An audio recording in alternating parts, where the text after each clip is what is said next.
I left the plant earlier than usual. Without calling ahead, I drove my wife, Eleanor, to our son George's house. I wanted to surprise him and tell him about the new logistics firm I'd just acquired. When we arrived, I saw cars lining the street, the lawn covered in blue and pink balloons, and a huge banner that read, "Welcome our little miracle." I rang the doorbell. My son opened the door, looked at me, and said coldly, "I didn't think I needed to notify you." From the entryway, I could see my daughter-in-law and her parents celebrating. That's when I understood. We weren't welcome. George's words stabbed into my chest like frozen daggers. It wasn't what he said, but how he said it. With that calculated indifference, that barely disguised scorn. My first grandchild had come into the world, and I, Augustus Sterling, the respected founder and CEO of Sterling Manufacturing, the undisputed patriarch of the Sterling family, hadn't even been considered worthy of knowing. Eleanor, my wife of 40 years, squeezed my hand hard. I felt her tense beside me, ready to turn around and leave, with her dignity intact. But something inside me refused to grant them that easy victory. At 68 years old, I had learned that decisive moments rarely announce their arrival. They show up disguised in everyday situations, and this, without a doubt, was one of them. "I understand," I replied, with a calm that surprised even myself. "Can we meet our grandson, at least?" A flicker of hesitation crossed my son's face. That same face that so resembled mine when I was his age, 35. Yet, he was a stranger standing on the threshold of a life I had helped build. "I suppose, since you're already here," he finally said, stepping aside without enthusiasm to let us pass. As we crossed the foyer of that house we had helped them purchase, I felt the stares. My daughter-in-law, Camille's look, was a mixture of surprise and discomfort. Her parents, the Mondells, held that poorly disguised air of superiority they always exhibited toward us, the self-made family, the ones without generations of established wealth. And the various friends and relatives of Camille, occupying the living room, were all clearly disconcerted by our unexpected appearance. In the center of the room, in an elaborate cradle I had never seen before, slept my grandson, my first grandson. A small bundle, wrapped in a blue blanket with silver trim, oblivious to the tension saturating the air around him. The awkward silence stretched for seconds that felt like forever, until Eleanor, always braver than me in social situations, advanced toward the cradle. "He's beautiful," she said softly, leaning over to get a better look at the baby. "What is his name?" "Miles," Camille replied, stepping closer as if to shield her child from some invisible danger. "Miles Mondell Sterling." Another blow. He didn't even carry the Sterling name first, as was our family's tradition. The message was clear. This child belonged more to the Mondell family than to ours. "A strong name," I commented, refusing to show how much this new affront affected me. "Named after his maternal grandfather, I presume?" Mr. Theodore Mondell, standing by the window with a glass of champagne, nodded with obvious satisfaction. The Mondell patriarch, with his perfectly combed silver hair and bespoke suit, represented everything I supposedly was not: refinement, old education, social connections that stretched back generations. "It was Camille's idea," George interjected, trying to distance himself from the decision. "I just agreed." "Of course, Nan," I replied, recognizing a familiar pattern in my son. Always yielding to the Mondells, always seeking their approval, as if his own name wasn't enough. It all started 8 years ago when George, fresh out of the Wharton School of Business with his MBA, met Camille at a charity gala. She, the only daughter of the Mondells, a family with a tradition in private banking, was finishing her master's degree in finance. They were the perfect couple on paper, Young, attractive, educated, with promising futures. Except for one detail, me. It wasn't that the Mondells were explicitly derogatory. They were too refined for that. It was more subtle. The way Mr. Mondell always asked about my small factory, as if Sterling Manufacturing, with its 3 plants and over 200 employees, was nothing but a local workshop. Or how Mrs. Patricia Mondell discreetly corrected Eleanor's accent when she used expressions that were too colorful for their taste. But we endured it for George, our only son, the pride of our life, the first Sterling to get a university education, to speak perfect English, to travel the world. We had raised him to exceed our own limits, hadn't we? And if that meant entering a world that looked down its nose at us, so be it. The wedding day was when I truly understood what was happening. The event, entirely planned by the Mondells at their family estate in Greenwich, Connecticut, was a display of calculated opulence. 500 guests, most of whom were unknown to us. Eleanor and I found ourselves relegated to a side table, far from the head table, where the Mondells presided over the celebration, as if they were the only parents of the couple. "Don't worry, honey," Eleanor told me that night, noticing my discomfort. "It's different customs. It doesn't mean anything." But it meant everything. They were establishing the natural order of things according to their vision. The Mondells on top, the Sterlings below, and George, our son, seemed to accept it without question. After the wedding, the snubs continued. Family dinners were always at the Mondells' house, never ours.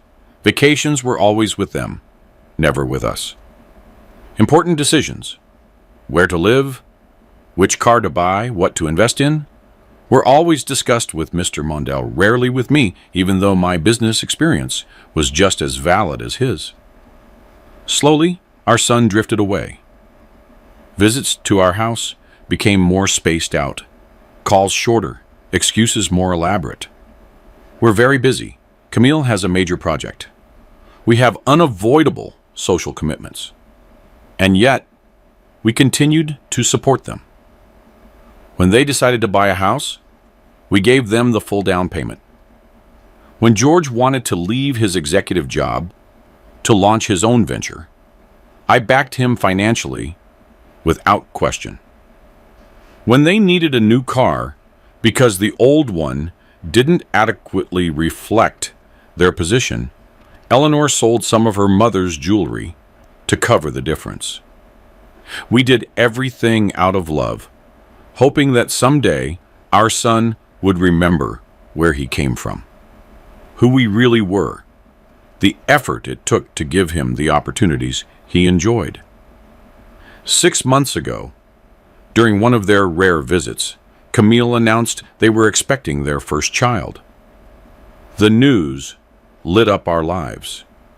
A grandson, the continuation of our lineage, an opportunity to experience the joy of watching a little Sterling grow again.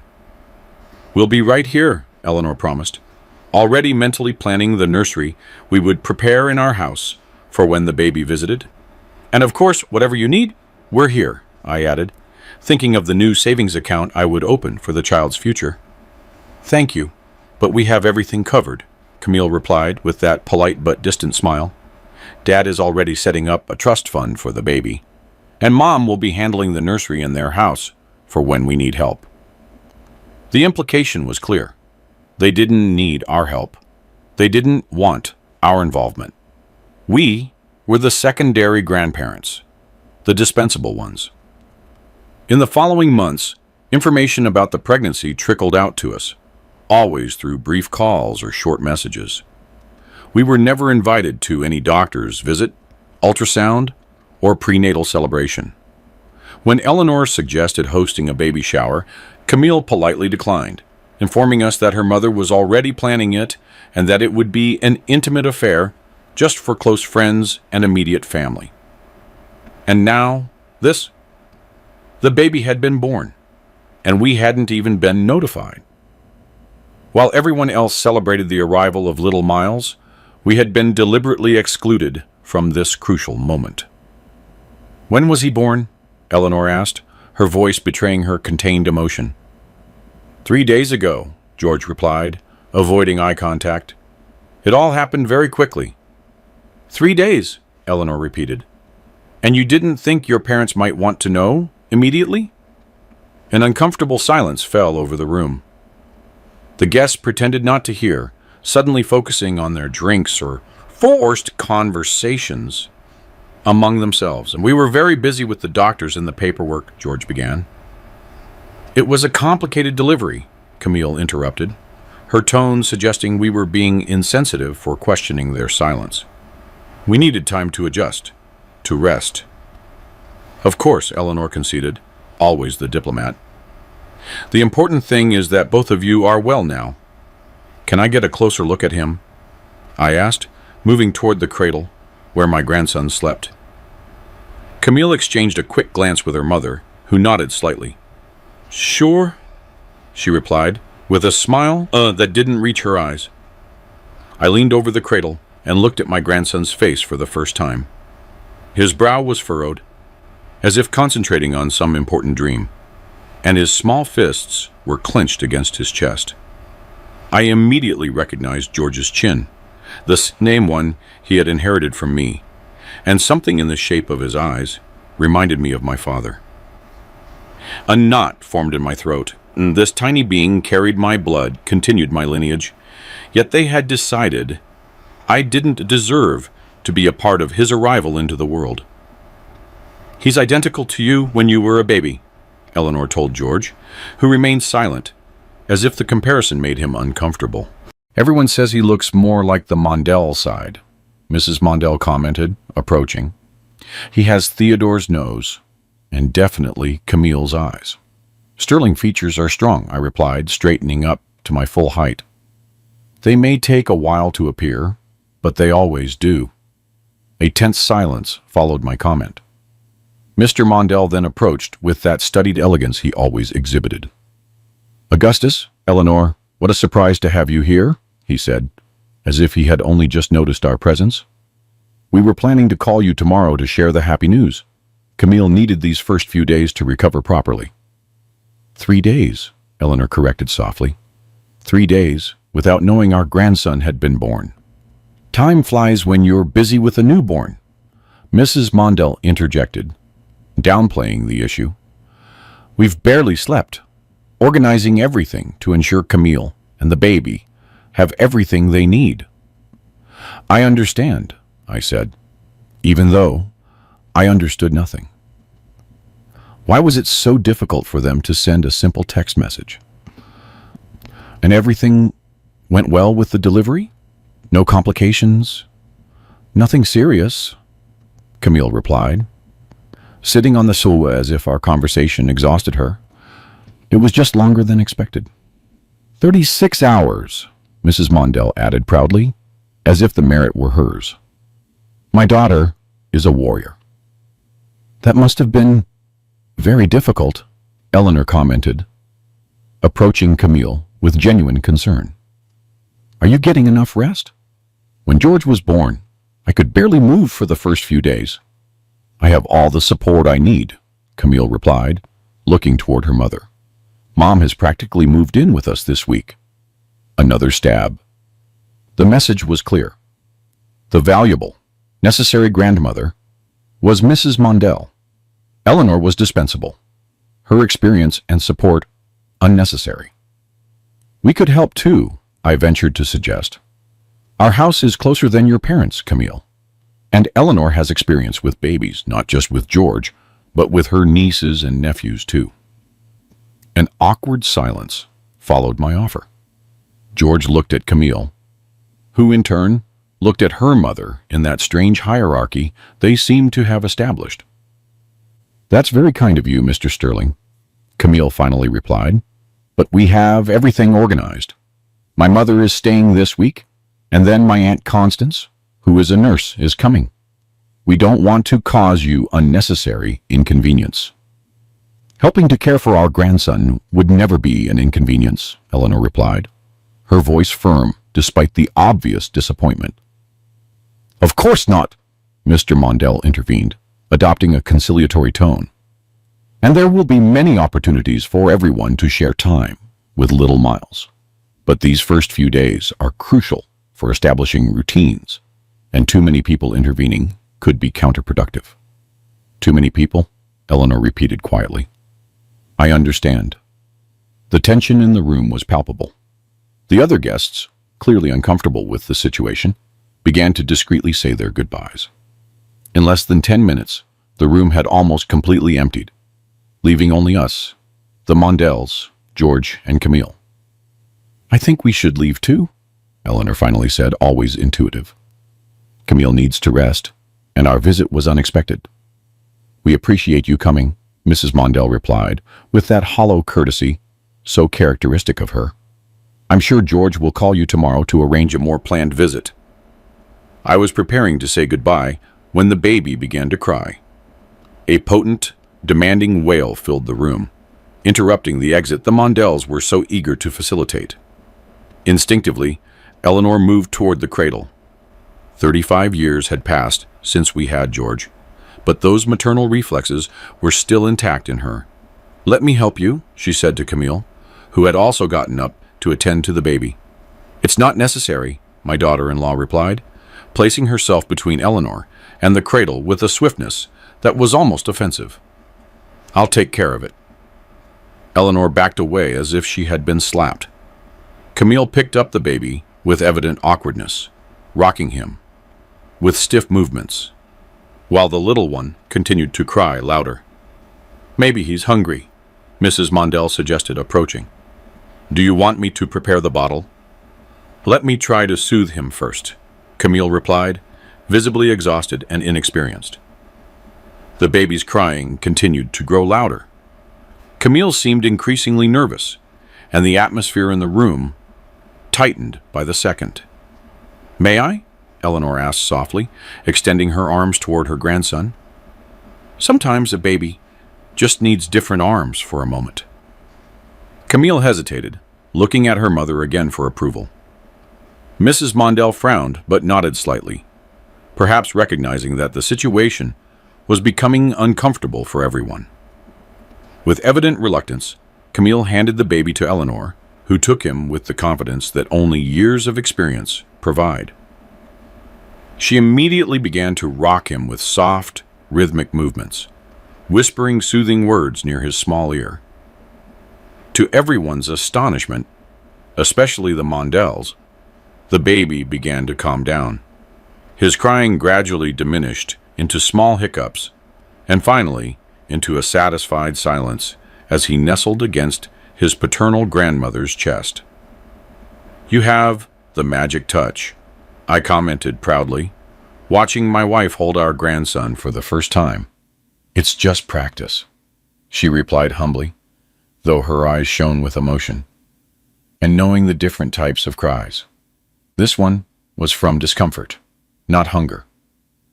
He probably just needed a change of position. The tension on Camille's face was evident. She was witnessing another woman, especially one she had relegated to the background, instantly connecting with her son in a way she herself hadn't managed. I think he's calmer now, she finally said, holding out her arms to take back her baby. Thank you for the help. Eleanor returned little Miles to his mother with visible reluctance. For a brief moment, while holding our grandson, I had seen her face light up with a joy I hadn't observed in her for a long time. You're welcome, she replied softly. He has a calm temperament, just like George did when he was a baby. He rarely cried without reason.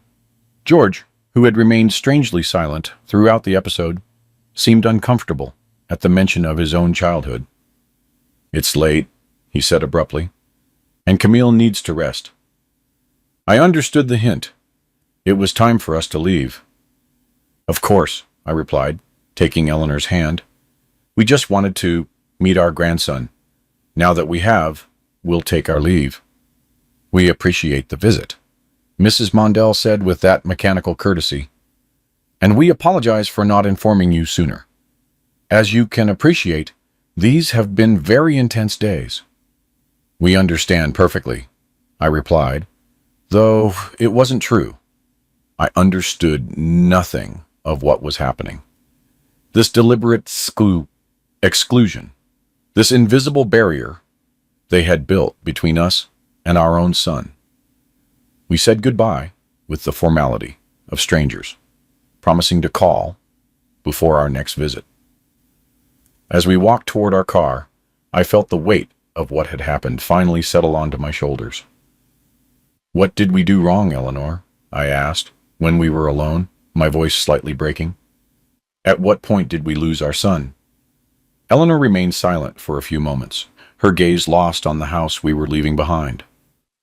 "I don't know if it was us," she finally replied.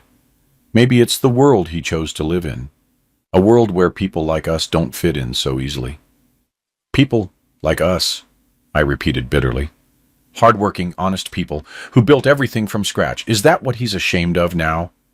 "I don't know, Augustus," Eleanor sighed. "I only know that we can't force him to respect us or love us as we deserve. That respect is earned, not demanded." Her words echoed in my head the entire drive back. Respect. The foundation of any meaningful relationship. The respect I thought I had earned with decades of sacrifice, hard work, and unconditional love. The respect that apparently was worth nothing in the Mondell's world. When we arrived at our house, the house we had built with so much effort, I sat in my favorite armchair and looked at the family photographs adorning the walls.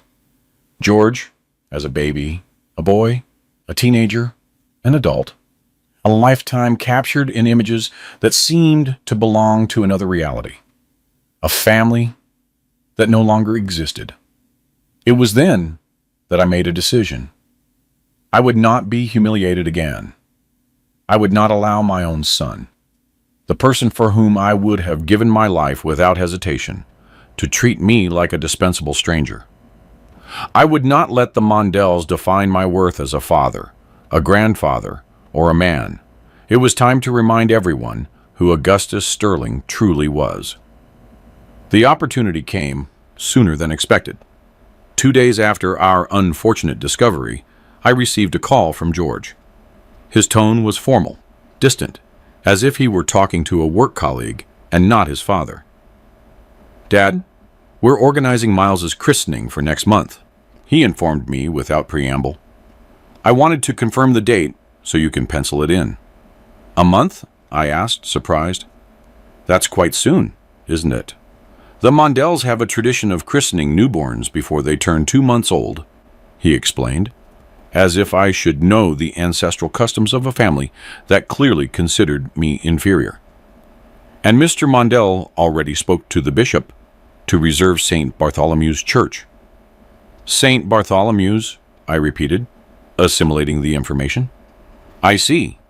And what will our role be in this ceremony?" An awkward silence preceded his answer. "Well, the godparents will be Mr. Mondell's brother and his wife. They've been very close to Camille since she was a child." You'll be seated in the first pew, of course." "Of course," I replied, carefully controlling my tone. "And the reception will be at the Willow Creek Country Club. Mr. Mondell is a founding member and secured the main ballroom, even though it's usually reserved years in advance."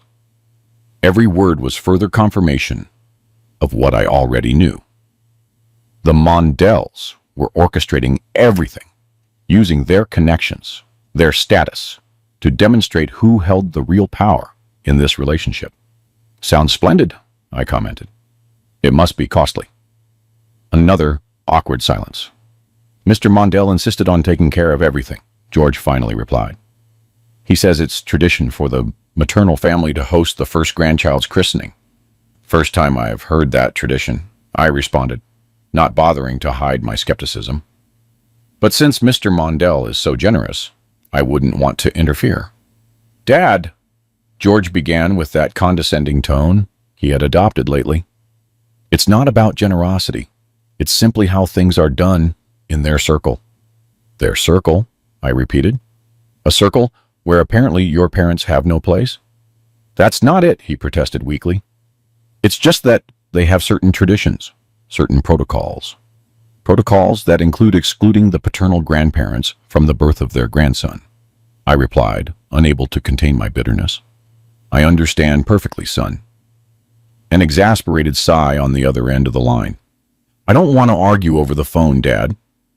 I was just calling to confirm the date. It's August 15th at 11 in the morning. Can you attend or not?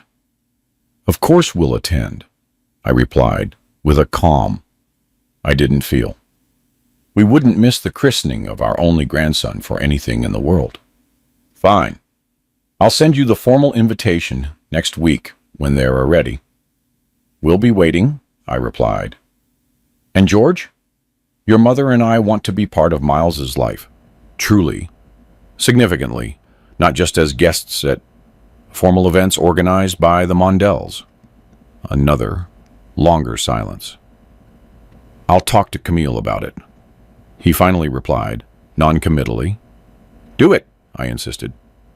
Because this child carries Sterling blood, whether Mr. Mondell likes it or not, and the Sterlings never abandon their own.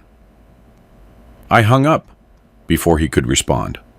My heart was pounding, a mix of indignation, sadness, and determination swirling in my chest.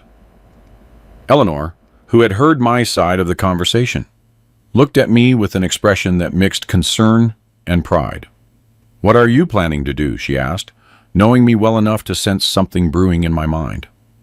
Remind everyone who we really are, I replied, my voice firm for the first time in days, starting with our own son.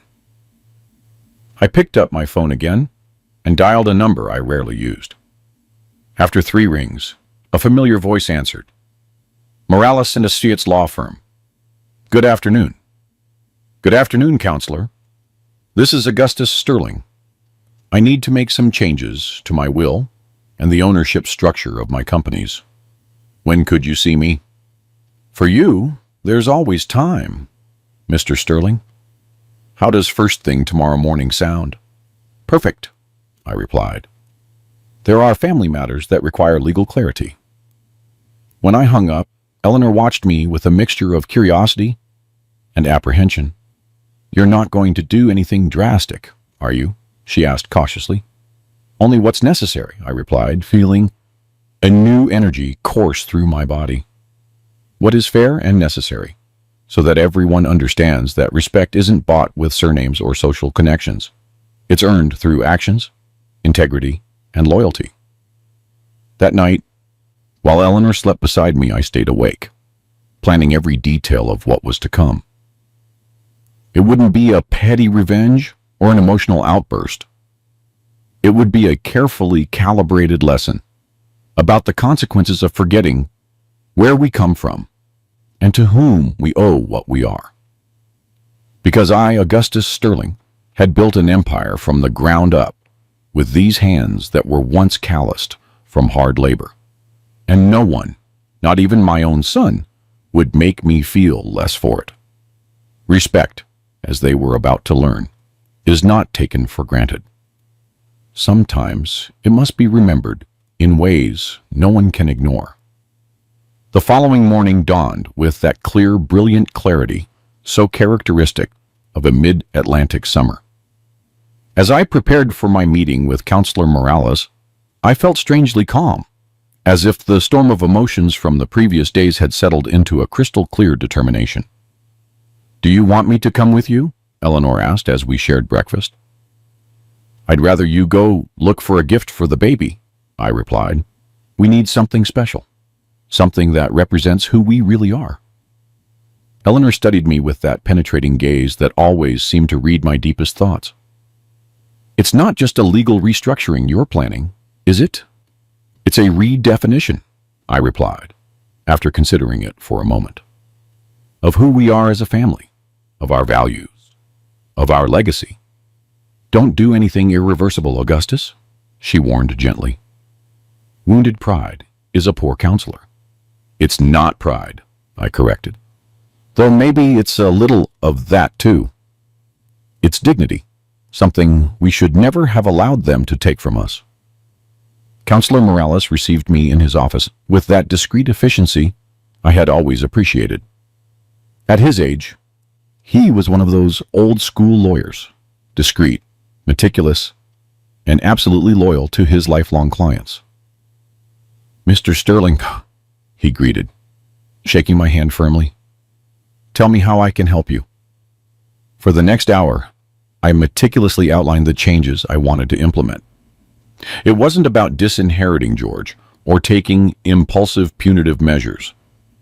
It was something subtler, more strategic, and in a way, deeper. Essentially, I want to create 3 separate entities, I explained, showing him a diagram I had prepared. The first, an irrevocable educational trust for my grandson, controlled exclusively by Eleanor and me until he turns 25 years old. Counselor Morales took detailed notes, nodding occasionally. The second, I continued, a family foundation that will channel 30% of the profits from all my companies toward educational and community development projects in West Philadelphia, where I started my first business. "And the third entity?" the lawyer asked, lifting his gaze from his notes. "A restructuring of Sterling Manufacturing," I replied, handing him another document. "I want to divide it into 5 independent operating units, each with its own board of directors and ownership structure." Counselor Morales studied the documents with professional attention. "This is quite complex, Mr. Sterling," he commented finally, "and it will have significant fiscal and operational implications. May I ask the main objective of these changes?" "Clarity," I replied simply. "I want it to be absolutely clear what values the Sterling Ventures represent, who makes the decisions, and how the profits will eventually be distributed." "I understand," he said, though his expression suggested he sensed more personal motivations behind my request. "And what will be your son's role in this new structure?" "George will retain his current position as Director of International Operations," I explained, "but he will now report to a board of directors where he will have only 1 vote out of 7. That will significantly dilute his decision-making capacity," the lawyer observed. "Exactly," I confirmed. "Important decisions will require consensus, not unilateral imposition." We continued refining the legal details for another hour. Counselor Morales, always professional, did not ask personal questions, although I occasionally perceived his curiosity when a particularly restrictive aspect came up in the conversation. "How long will it take to implement these changes?" I asked finally. "For the basic structure, approximately 2 weeks," he replied after calculating mentally. "For the full implementation, including fiscal and regulatory aspects, between 1 and 2 months. I need the first phase to be ready before August 15th, I specified. "Your grandson's christening is important," the counselor commented, surprising me with his perceptiveness. Seeing my expression, he clarified, "My wife is friends with Mrs. Mondell's sister. The city's social circles are smaller than they seem." "I see," I replied, remembering that even in a metropolis of millions, the elites has always found ways to stay connected. "Will it be possible to meet that deadline?" "With absolute priority, yes," he confirmed. "My team will work exclusively on this." When I said goodbye to Counselor Morales, I felt that peculiar mix of relief and determination that accompanies momentous decisions. It wasn't revenge I was seeking, I repeated to myself as I drove back home. It was justice, clarity, a necessary redefinition of the terms under which our family would operate from now on. The following days were filled with constant activity. While the legal team worked on the restructuring, Eleanor and I focused on preparing for our own offensive on the family front. First, the baby's room. We transformed one of the empty bedrooms in our house into a perfectly equipped nursery. It featured a cherry wood crib hand-carved by artisans from North Carolina, a musical mobile that played classic jazz standards, and a restored antique rocking chair that had belonged to my mother. "Is this too much?" Eleanor asked as we looked at the finished room. "We don't even know if they'll allow the child to stay with us." "They will allow it," I replied with a certainty I didn't know exactly where it came from. "Because we are going to change the rules of the game." Then came the gifts. We didn't opt for the ostentation that would surely characterize the Mondell's presence. Instead, we chose meaning and tradition. A gold medallion engraved with the Sterling family crest, which had passed down through generations since my grandfather. A book of African-American folk tales with original illustrations, commissioned specifically for Miles. And most importantly, a meticulously compiled album that narrated the Sterling family history.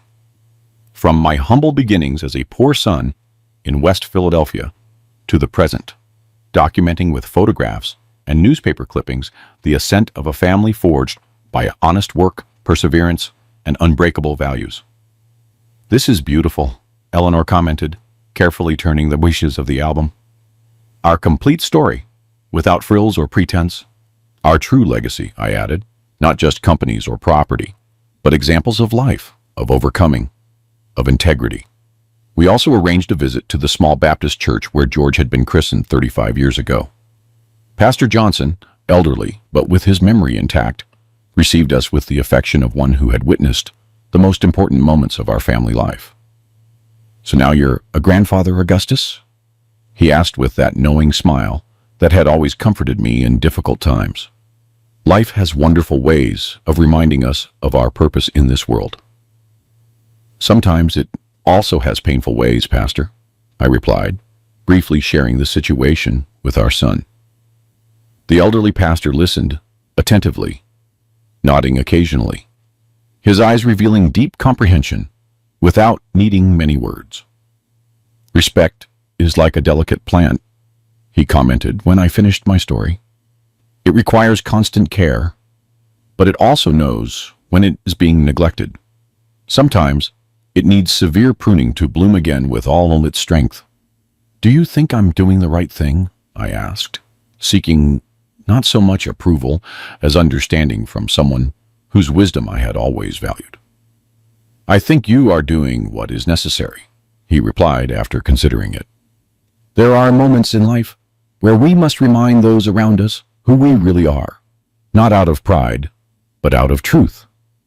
His words stayed with me for days, echoing in my mind as a validation of what my instinct already knew.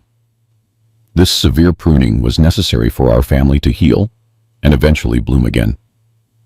1 week after our visit to the lawyer, we received the formal christening invitation via courier, a thick envelope of imported paper with the Mondell monogram engraved in gold relief. Inside was an elaborate card announcing the sacrament of baptism for Miles Mondell Sterling, with all the details George had already given us by phone. What caught my attention, however, was the handwritten note attached in Mrs. Mondell's elegant calligraphy. "Dear Augustus and Eleanor, for the ceremony, we suggest formal attire, gentlemen in dark suits and ladies preferably in pastel tones. The closest family will be wearing the traditional Mondell colors, navy blue for gentlemen and sky blue for ladies. As you can appreciate, being a social event of some relevance, a specific protocol has been established for photographs and the seating arrangements during the ceremony, which will be explained upon your arrival. Sincerely, Patricia Mondell." Eleanor read the note over my shoulder, her expression gradually transforming from incredulity to contained indignation. "Specific protocol?" she repeated, her voice trembling with emotion. "Who do they think they are?" "The royal family. It's their way of establishing control," I replied, surprisingly calm. "A subtle way of reminding us that in their eyes, we are second-class guests in the life of our own grandson. And we're just going to accept it, just like that?" Eleanor asked, her usual diplomacy momentarily overshadowed by indignation. "Of course not," I replied, allowing a small smile to appear on my face. In fact, we're going to respond appropriately. That same afternoon, I contacted the best stationer in the city and ordered our own cards with the Sterling family crest delicately engraved. The note I dictated to accompany our christening gift was simple but unequivocal. Dear grandson Miles, with the blessing of baptism, you begin a path of faith and values. As your paternal grandparents, we want to accompany you every step of the way with the love and wisdom that only experience can give. We gift you this medallion that has belonged to 5 generations of Sterlings, men and women who built their destiny with honest work, integrity, and courage, values that we are sure will also forge your character. Always remember that you carry the blood of those who never gave up, of those who transformed difficulties into opportunities, of those who made respect and family loyalty their moral compass. With infinite love, your Sterling grandparents. It's perfect, Eleanor commented after reading it. Direct, but elegant. A subtle, but powerful reminder. It's only the beginning, I replied. The day of the christening will be when they truly understand the full message. 3 days before the ceremony, I received the call I had been waiting for. Counselor Morales confirmed that the first phase of the restructuring was complete, and the documents were ready for my review and signature. Everything has been implemented according to your specifications, he explained as we reviewed the papers in his office. The trust fund for your grandson is established with the exact parameters you requested. The family foundation has been legally constituted with you and your wife as sole lifetime administrators, and the corporate restructuring has been registered with the appropriate authorities. Excellent work, I acknowledged, signing the last document. And what about the letter for George? Here it is, he replied, handing me a sealed envelope. It contains the formal notification of the implemented changes, as well as the invitation to the new board of directors meeting scheduled for next week. I tucked the envelope into my briefcase, knowing exactly when and how I would deliver it. One last question, Counselor, I said before leaving. In practical terms, what is the immediate impact of these changes for my son? The lawyer carefully considered his answer, rearranging some documents on his desk.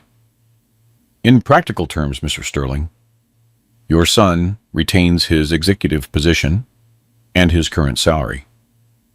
However, he no longer has unilateral authority to make strategic decisions, approve budgets above a certain amount, or represent the company in international negotiations without the board's approval.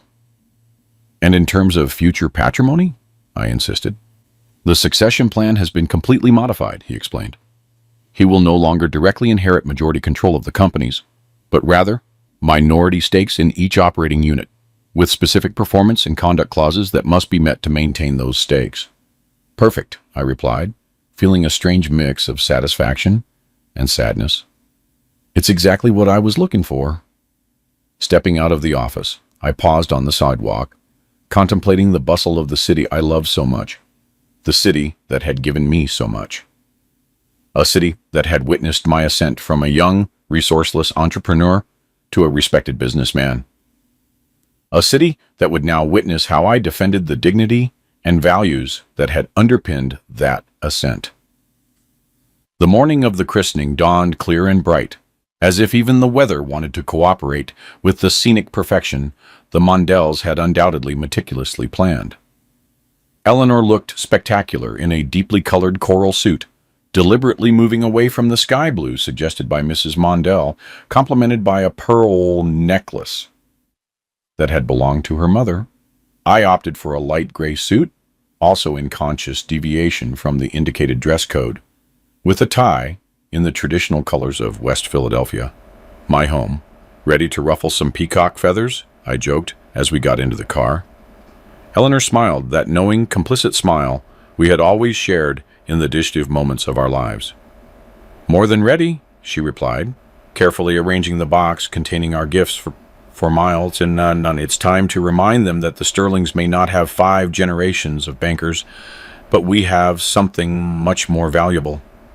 And what is that? I asked, though I knew the answer perfectly. Authenticity, she replied simply. Something that cannot be bought with surnames or social connections. St. Bartholomew's Church, imposing as always, was particularly crowded that morning. Upon arriving, a young man in a formal suit and holding a tablet intercepted us at the entrance. Names, please, he asked with professional distance. Augustus and Eleanor Sterling, I replied. The paternal grandparents. He consulted his list, scrolling his finger across the screen until he found us. Ah, yes, your location is in the second pew, on the right side. Second pew? Eleanor interrupted with a dangerous calm. There must be a mistake. We are the paternal grandparents. The young man seemed uncomfortable, consulting his tablet again. I'm sorry, ma'am. These are the assignments approved by the Mondell family. The first pew is reserved for the godparents and the maternal grandparents. I exchanged a glance with Eleanor, who nodded almost imperceptibly.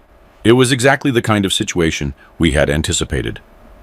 I understand, I replied, with a smile that didn't reach my eyes. Of course, we will respect the established protocols. We advanced into the church, where several dozen guests were already gathered.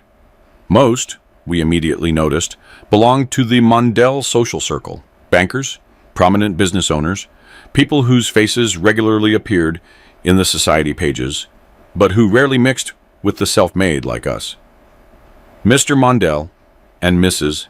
Mondell, perfectly dressed in the blue tones they had designated as family colors, received guests near the altar, with that practiced grace that only generations of privileged education bestow.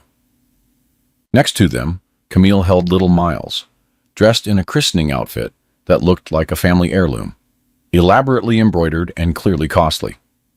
George, slightly apart, mechanically greeted the newcomers. His expression was a mask of formality that revealed none of his true feelings. When he saw us approach, I noticed a flash of something.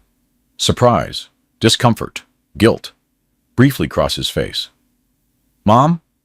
Dad, he greeted, leaning in to kiss Eleanor and shake my hand. I'm glad you could make it. We wouldn't miss our grandson's christening for anything in the world, Eleanor replied, her tone kind but firm.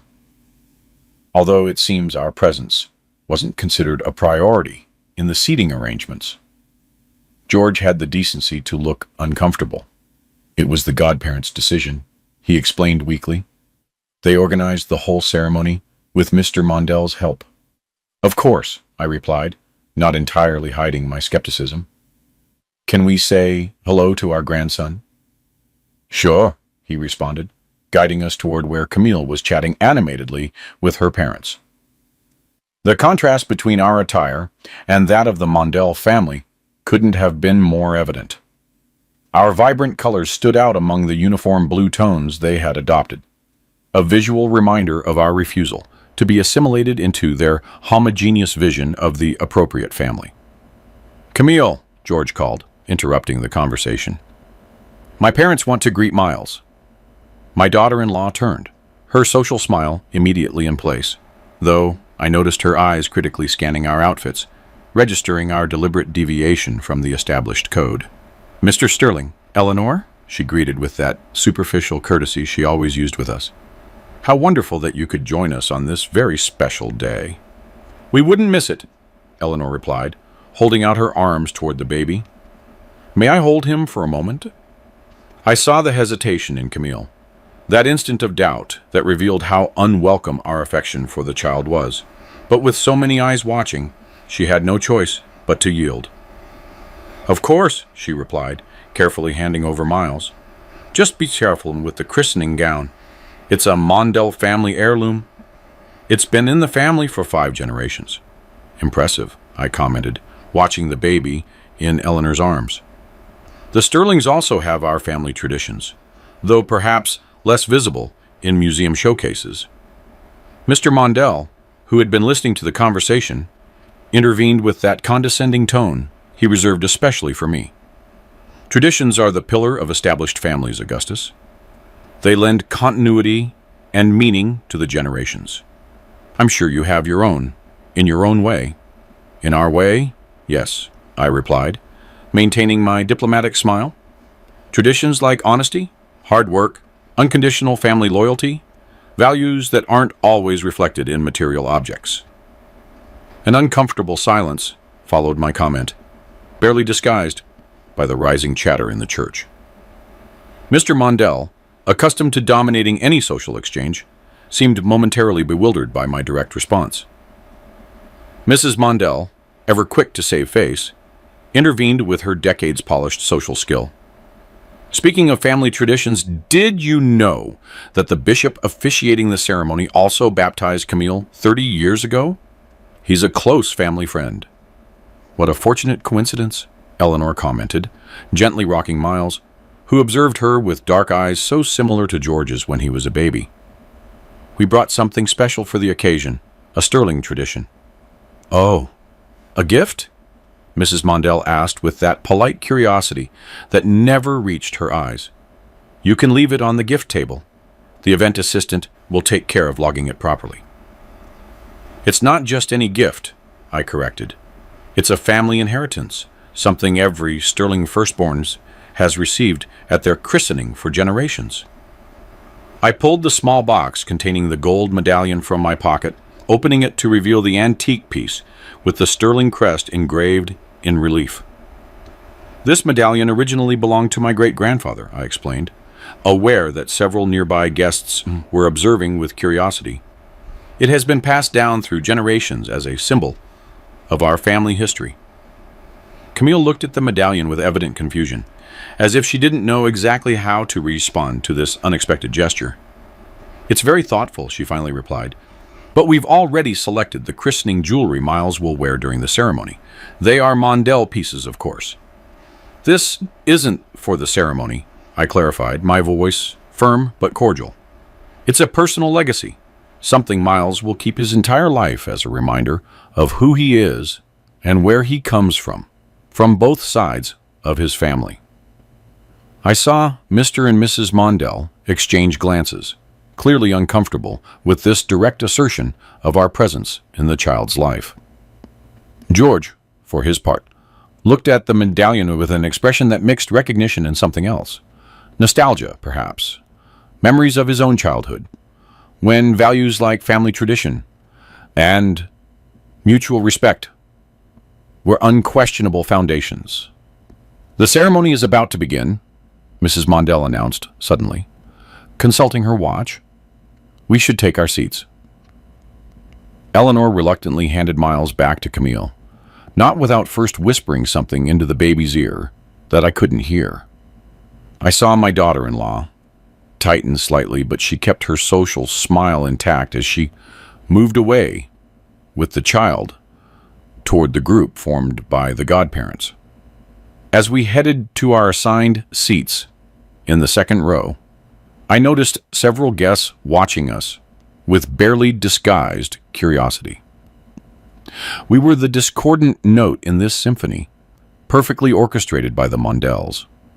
The grandparents who didn't wear the designated colors, who didn't occupy the privileged seats, who dared to bring their own traditions to an event where every detail had been meticulously controlled. Did you see Mr. Mondell's face when you mentioned the medallion? Eleanor whispered, as we sat down. He looked like he bit into a lemon.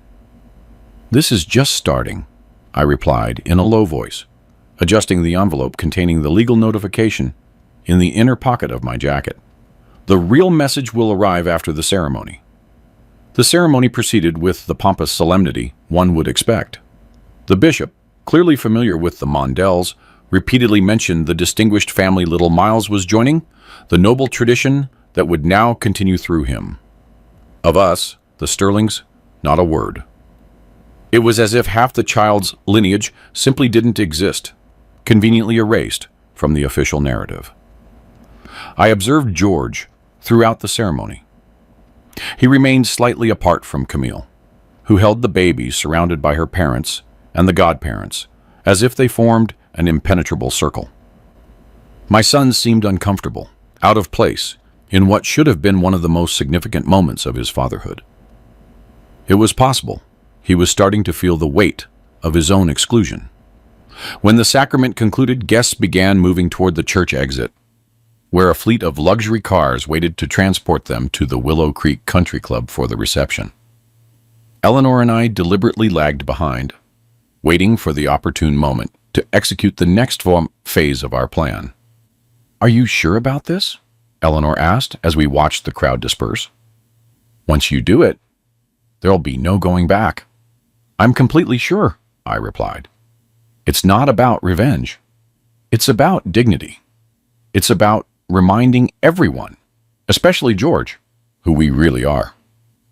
Finally, when most of the guests had already departed, we approached our son, who was supervising the last details with one of the event organizers. "George," I called him, "could we talk privately for a moment?" I saw hesitation cross his face, the quick glance toward where Camille and her parents were waiting at the entrance. "Now isn't a good time, Dad. The guests are already arriving at the club, and I need to—" "It will be brief," I interrupted firmly. "And it is important." Something in my tone must have alerted him to the seriousness of the matter, because he finally nodded, guiding us into a small, deserted side chapel. "What is it?" he asked, subtly consulting his watch. "If it's about the seating in the ceremony, it wasn't my decision. The godparents insisted on—" "It's not about the seating," I interrupted again, pulling the envelope from the inner pocket of my jacket. "It's about this." I handed him the document, watching his reaction intently as he opened it. Initial confusion, then bewilderment. Finally, alarm, as he grasped the meaning of what he was reading. "What? What is this?" he stammered, looking up from the paper. "A complete restructuring? Without consulting me?" "As Director of International Operations, you are being duly notified," I replied with professional calm. "The Board of Directors, that is me, has approved these changes, effective immediately." "But this completely dilutes my authority," he protested, quickly reading the key points of the document. "It turns me into just another executive, subject to constant approval from a board." "Exactly," I confirmed. "Just as you have diluted our presence as grandparents, subjecting us to the constant approval of the Mondells." His face paled at the direct comparison. For the first time, he seemed to truly understand what was happening. "Dad, these are completely different situations. This is a business. The other is family." "Precisely," I completed for him. "And if family can be reorganized for the convenience of a few, why not business?" Eleanor, who had remained silent, intervened with that soft but firm tone she always used in decisive moments. "George, your father and I have respected your decisions for years. Your marriage, your career, your life. Even when we felt you were pulling away from us, from your roots, we never interfered. But there are lines we cannot allow to be crossed." "And what are those lines according to you, Ma?" he asked, a hint of defiance in his voice. "Respect," I replied simply. "I'm not talking about empty formalities or superficial courtesies. I'm talking about genuine recognition of who we are, what we have built, and the values we tried to pass on to you. And you think this," he shook the document in his hand, "will generate that respect, a corporate maneuver on the day of my son's christening?" "No," Eleanor replied with surprising firmness.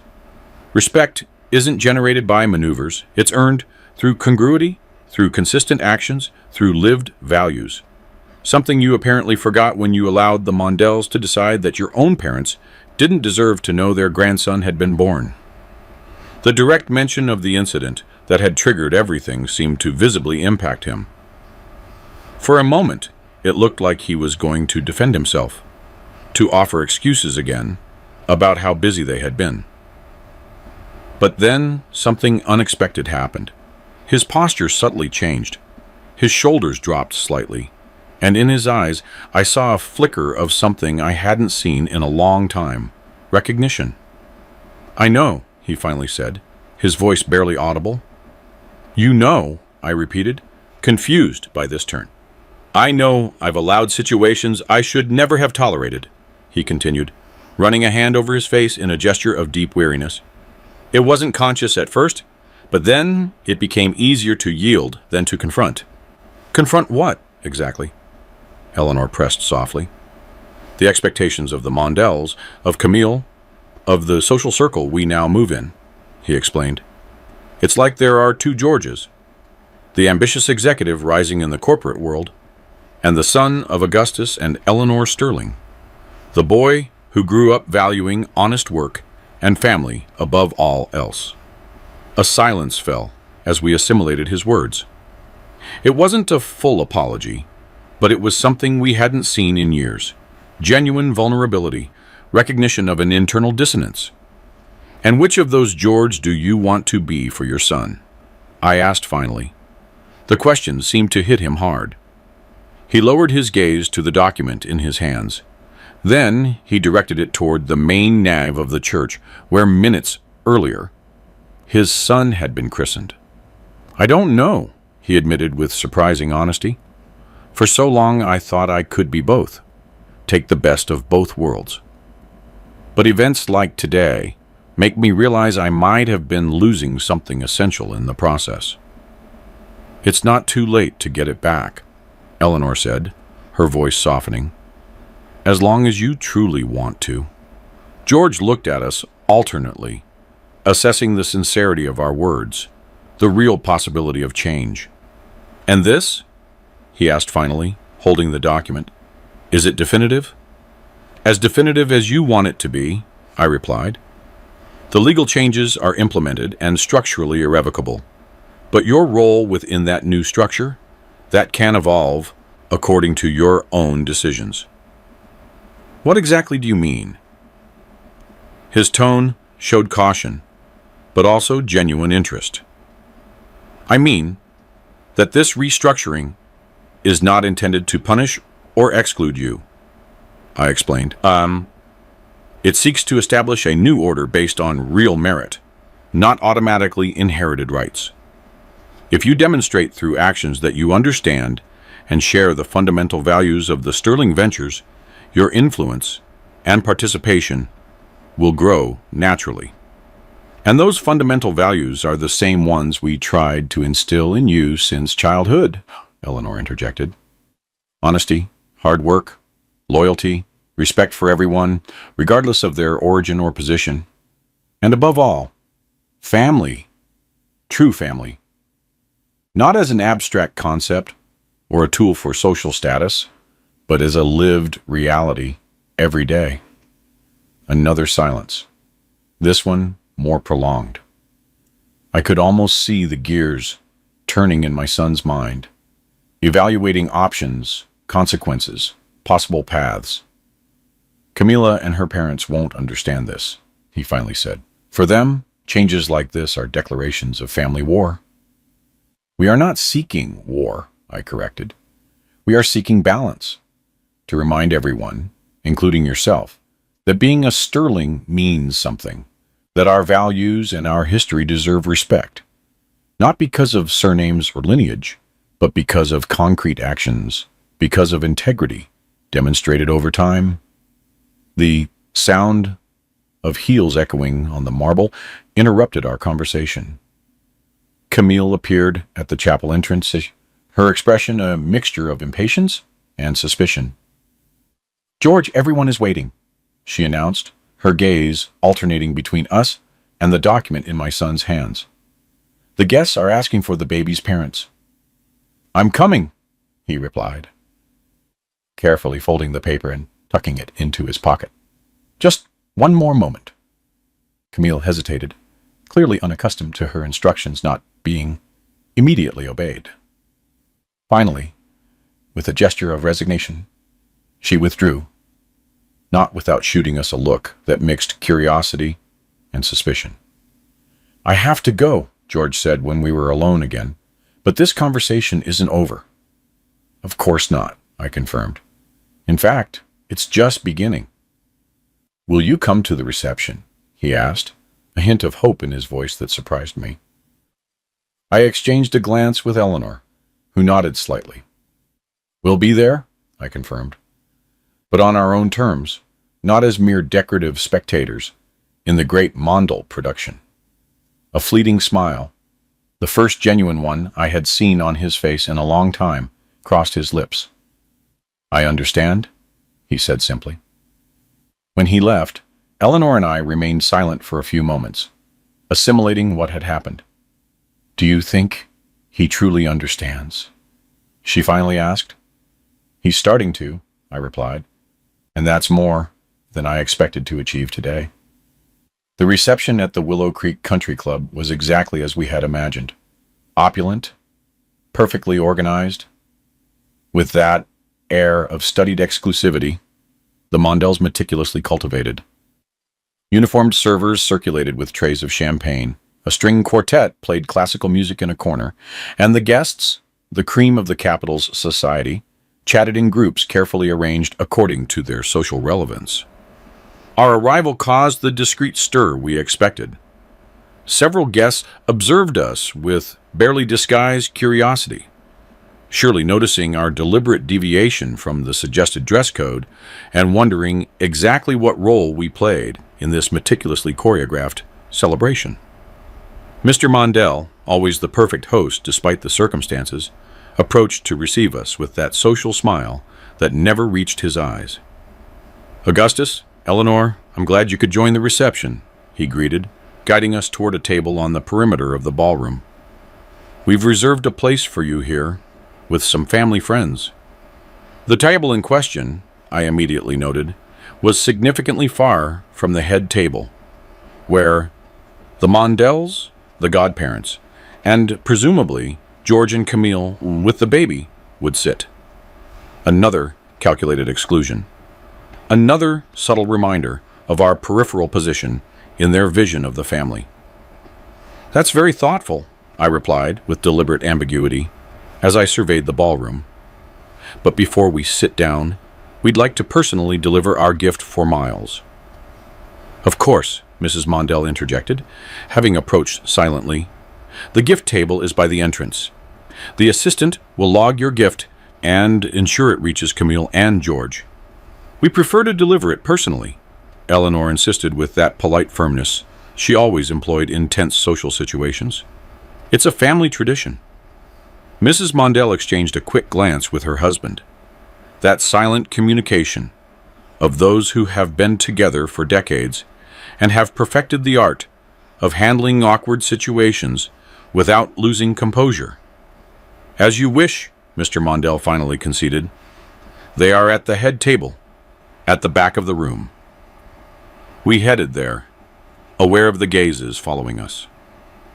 The head table, set on a slightly raised platform, as a physical reminder of the social hierarchy, was occupied by the Mondells, the godparents, a prominent politician and his wife, and Camille, who held the baby while chatting animatedly. George, I noted, was not present. Camille, Eleanor greeted when we reached her. We wanted to personally give you our gift for Miles. My daughter-in-law looked at us with evident surprise, as if she didn't expect us to dare approach her so directly on her turf.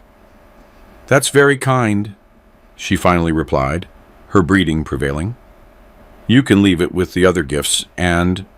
It's not that kind of gift, I interrupted softly, pulling out the album we had prepared. It's something we believe Miles will value when he's older, something that will help him understand where he comes from, who the Sterlings really are. I handed over the leather-bound volume, watching Camille receive it with evident confusion. She opened it cautiously, her eyes scanning the first pages where we had meticulously documented the humble origins of our family. It's interesting, she finally commented, her tone trying to conceal what she clearly considered an oddity. We'll keep it with the ceremony mementos. It's not a mere memento, Eleanor corrected gently. It is the history of half of your son's legacy, just as important and valuable as any Mondell genealogy. Mr. Mondell, who had approached to supervise the exchange, intervened with that condescending tone he reserved especially for us. "It's a quaint gesture," he commented, glancing at the album over Camille's shoulder, "although perhaps a bit rustic for the occasion. Children today appreciate contemporary gifts more, don't you think?" "Gifts are forgotten," I replied, maintaining my cordial but firm tone. "Values endure. And that is what this album represents. The values that built the sterling name your grandson now carries, even if it is in second place." An awkward silence followed my comment. Several nearby guests had stopped their conversations, attentive to the exchange that, although civil on the surface, clearly hid deeper tensions. "Dad? Mom?" George's voice interrupted the tense moment. He approached the table with a determined step, an inscrutable expression on his face. "I see you've already delivered your gift." "That's right," I confirmed, observing him intently. "We hope someday you'll share it with Miles, that you'll explain the meaning of every page, every photograph." Something shifted in my son's expression. A resolution, a decision made at that precise instant. "I will," he replied, with a firmness that surprised me. "In fact, there's something I'd like to share with everyone right now." He turned toward the guests, gesturing to capture their attention. Gradually, conversation ceased, and all eyes turned toward him. "I'd like to thank everyone for joining us on this very special day," he began in a clear, confident voice. "The christening of my son Miles represents not only his entry into the Catholic faith, but also his formal incorporation into a family tradition." Mr. Mondell smiled, clearly expecting the usual recognition of the illustrious Mondell history. But what followed left everyone, especially the Mondells, completely surprised. "A tradition that includes two equally valuable lineages," George continued. "On one side, the distinguished Mondell family, with their long history in banking and finance. And on the other, the Sterling family, built from the ground up by my father, Augustus Sterling, who started as a poor son in West Philadelphia and, through tireless work, honesty, and vision, built a business group that today employs more than 500 American families." A murmur rippled through the ballroom. The Mondells' faces revealed a mixture of disbelief and barely contained indignation. Camille, in particular, looked at my son as if he had suddenly started speaking an incomprehensible language. "Both traditions," George continued, unperturbed, "will contribute fundamental values to my son's formation. From the Mondells, I hope he learns refinement, strategic vision, and an appreciation for history. From the Sterlings, I hope he incorporates the work ethic, unbreakable integrity, and the courage to forge his own path, regardless of his origin." He paused, his gaze sweeping the room until it settled on Eleanor and me. "And today, I want to announce something important. In recognition of these two traditions uniting in my son, Camille and I have decided that his legal name will be Miles Sterling Mondell, honoring the American tradition where the paternal surname precedes the maternal." The surprise was total. Camille looked physically struck by the announcement, her face cycling through various shades as she tried to process what she had just heard. Mr. and Mrs. Mondell exchanged looks of absolute consternation, clearly trying to understand how they had lost control of the situation so abruptly. "This decision," George concluded, "reflects our commitment to equality and mutual respect between both families, recognizing that our son will be heir to two equally worthy legacies." He raised his glass in a toast, forcing everyone present to do the same out of sheer social courtesy. To Miles Sterling Mondell, and to the two families now united through him. The entire room drank, although many faces especially at the head table, reflected evident discomfort. When conversations resumed, George approached us, a mixture of nervousness and determination on his face. "It wasn't planned," he confessed in a low voice. "But after our conversation in the church, after reading the document, I understood that I had to take a stand, that I couldn't continue in this limbo, trying to please everyone, and ending up being untrue to anyone." "Is Camille aware?" Eleanor asked, looking toward where my daughter-in-law was speaking heatedly with her parents, agitated gestures indicating an intense discussion. "No," George admitted. "It will be a difficult conversation, but a necessary one. I've spent too long allowing the Mondells to determine every aspect of our family life. It won't be easy," I warned, conscious of the power dynamics that had operated in his marriage for years. "They are accustomed to imposing their vision." "I know," he replied, a new resolve in his voice. "But I also know that I can no longer live divided between two worlds, ashamed of my origins, allowing my son to grow up ignoring half of his heritage." At that moment, watching my son finally face a truth he had been evading for years, I felt a mix of pride and hope I hadn't experienced in a long time. "What happens now?" Eleanor asked, ever practical. "Honest conversations," George replied. "With Camille first, then with the Mondells, and with you too. There is a lot to rebuild, many bridges to repair."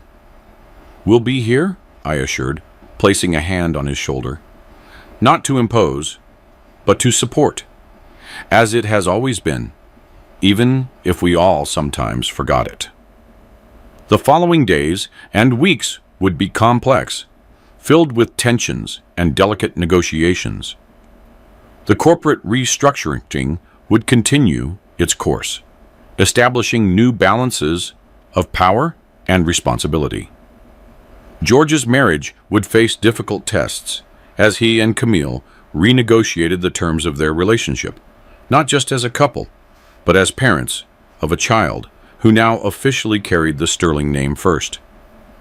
But as I watched my grandson sleep peacefully in his cradle, oblivious to the adult complexities surrounding him, I felt a deep certainty. It had been worth it. Every uncomfortable moment, every difficult confrontation, everything had been necessary to restore something fundamental we had almost lost. Respect.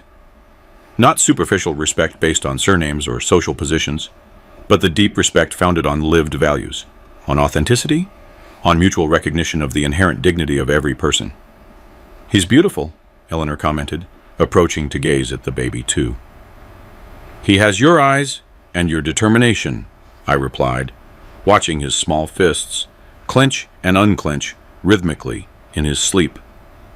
"He'll be a true Sterling," she corrected gently. "A Sterling Mondell with the best of both worlds, if we all do our part correctly." "With the best of both worlds," I repeated, savoring the truth in those words, because in the end, I discovered it wasn't about winning a family barter struggle or imposing our vision over the Mondells. It was about something much more fundamental, ensuring my grandson grew up knowing his complete history, valuing his roots in all their complexity, understanding that true nobility doesn't come from ancient surnames, but from honorable actions, honest work, and unbreakable integrity. I arrived at my son's house unannounced and discovered his baby had been born without my knowledge. But instead of walking away wounded, I decided to face the situation with dignity and determination. And in the process, I not only reclaimed my place as a grandfather, but helped my own son remember who he really was, where he came from, and what values founded his existence. Because, ultimately, genuine respect is never demanded. It is earned day by day, with every consistent action, with every value demonstrated in difficult moments. And as I contemplated my incomplete, imperfect family, finally heading toward authenticity, I knew we had taken the first step in a new chapter, one where every part of our story would have the space and dignity it deserved.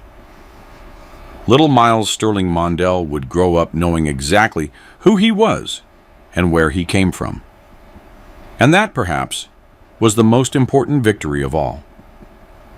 You know, life has a funny way of teaching us that blood alone doesn't make a family. It's love, respect, and how we treat each other that truly matter. I've learned that you should never let anyone make you feel small, no matter who they are. Dignity isn't about shouting, it's about staying calm, standing tall, and doing what's right, even when it hurts. Real strength isn't toying in fighting. It's in letting go of what hurts you and moving on with an open heart. Maybe one day, my son will understand that true greatness isn't about wealth or status, but about how you treat the people who raised you. And I hope my grandson will grow up knowing that everything I did came from love, not pride. If you feel the same way and liked my story, hit that like button. Let's see how many of us are out there. I'd love to know what city you're watching from and what time it is. Tell me in the comments.